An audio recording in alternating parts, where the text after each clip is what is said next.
Good afternoon, everyone. Welcome back to Education Platform. Now, before we begin with our lessons for today, I'm going to be reading you a verse which is taken from Psalms 91, verse 1. And it states that, "He that dwells in the secret place of the Most High shall abide under the shadow of the Almighty. I will say of the Lord, He is my refuge and my fortress, my God, in Him will I trust. Surely He shall deliver thee from the snare of the fowler, and from the noisome pestilence. He shall cover thee with His feathers, and under His wings shalt thou trust. His truth shall be thy shield and buckler." The word of the Lord. Now, our first lesson is about compost. Compost is the material that farmers use to help their crops grow. Compost is made from rotten fruit, leaves, and shredded twigs. Our second lesson is about Antarctica and Antarctica. Antarctica is the continent that is way below the Earth. Antarctica is the coldest place on Earth. Its temperature is 10 degrees Celsius. The animals that live in Antarctica are penguins, whales, albatross, and seals.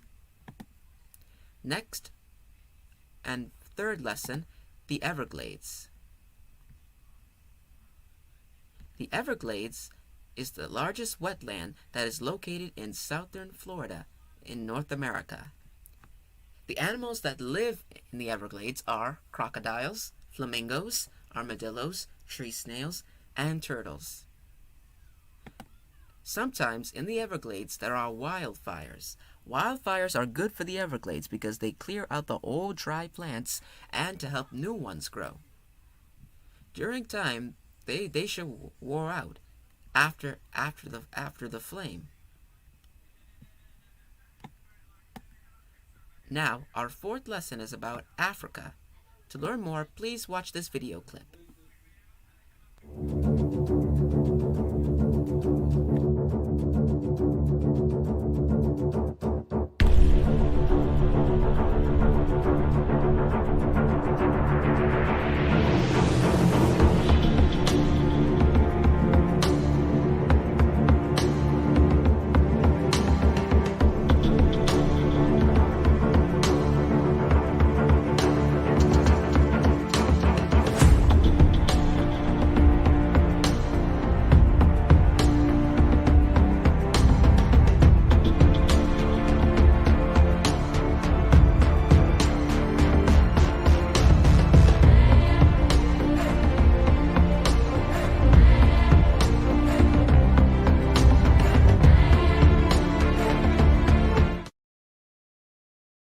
Now, as it was shown in the video, Africa is the continent that is right beside South America.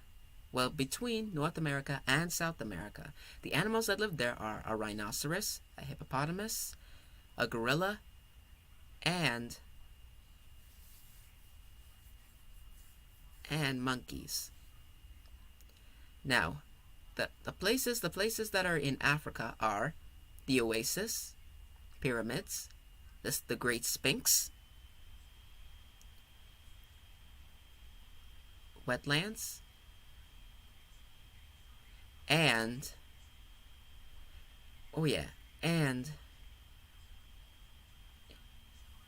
the Oasis. Now our fifth lesson is about the Great Depression. Now, the Great Depression started in the 1900s. Where many people were poor and didn't have much. President Hoover come to the decision to let many people to have everything they need, instead to go to war to fight for food, shelter, and profit. But many people didn't agree with this decision. But instead, they held an election against President Hoover and President Roosevelt. The election wanted Franklin D. Roosevelt to become president by the most votes in the election, in which he became president.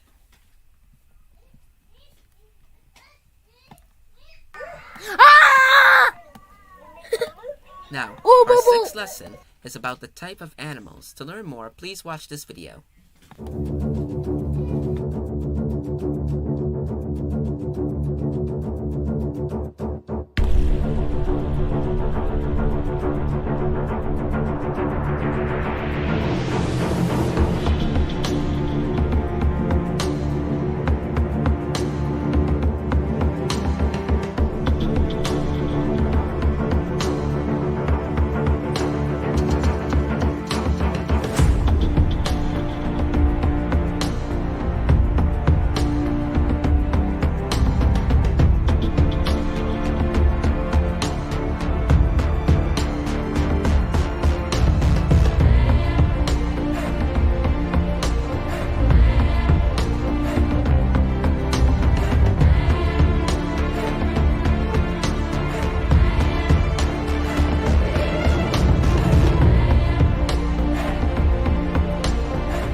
Now, as it was shown in the video, the types of animals are mammals, reptiles, amphibians, birds, and fish. Now, as it was shown, the types of mammals are dogs, monkeys, humans, squirrels, zebras, and giraffes. The types of amphibians are frogs and lizards. The types of reptiles are a crocodile, a lizard, and a chameleon. The types of fish are a zebrafish, a humuhumu nuku nuku apua, cuttlefish, a triggerfish, a parrotfish, a sergeantfish, and a blue-headed wrasse.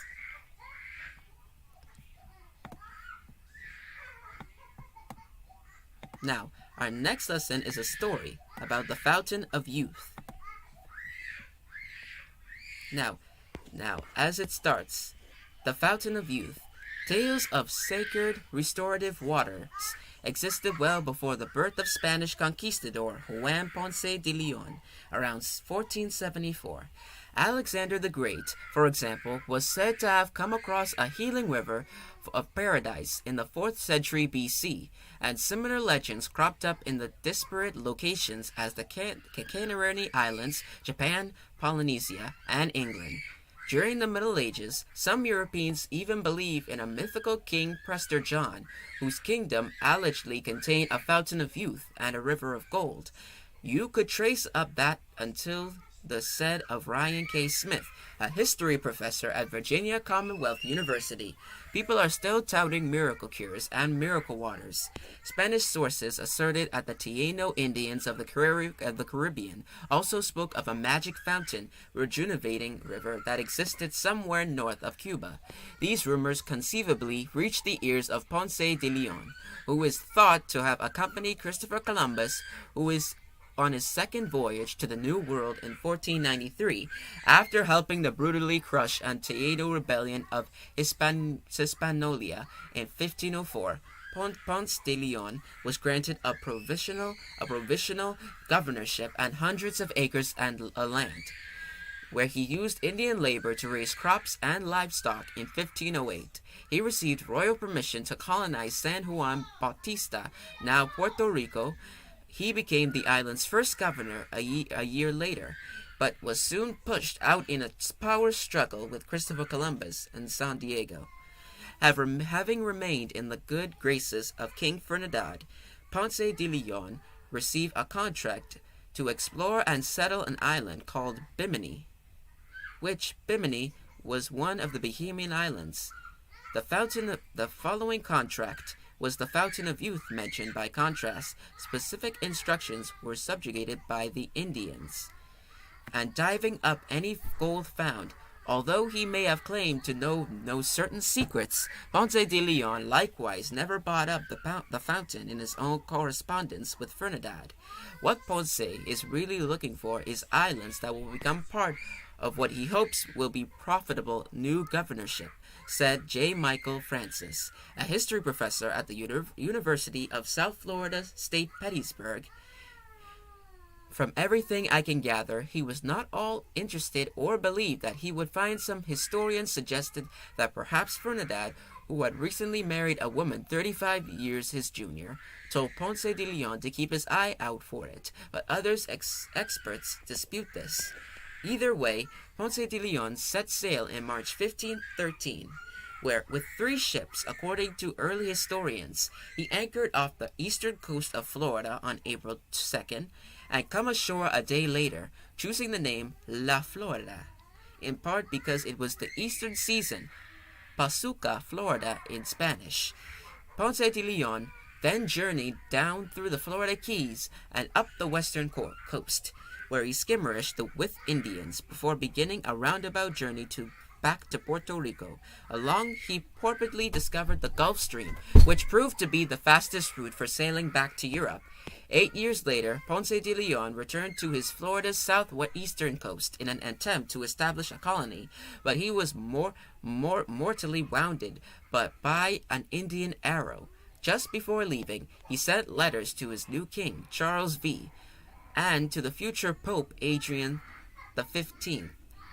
Once again, the explorer made no mention of the Fountain of Youth, focusing instead on his desire to settle the land, spread Christianity, and discover whether Florida was an island or peninsula. No long either voyage has survived. No archaeological footprint has been discovered. Nonetheless, historians began linking Ponce de Leon with the Fountain of Youth not long after his death.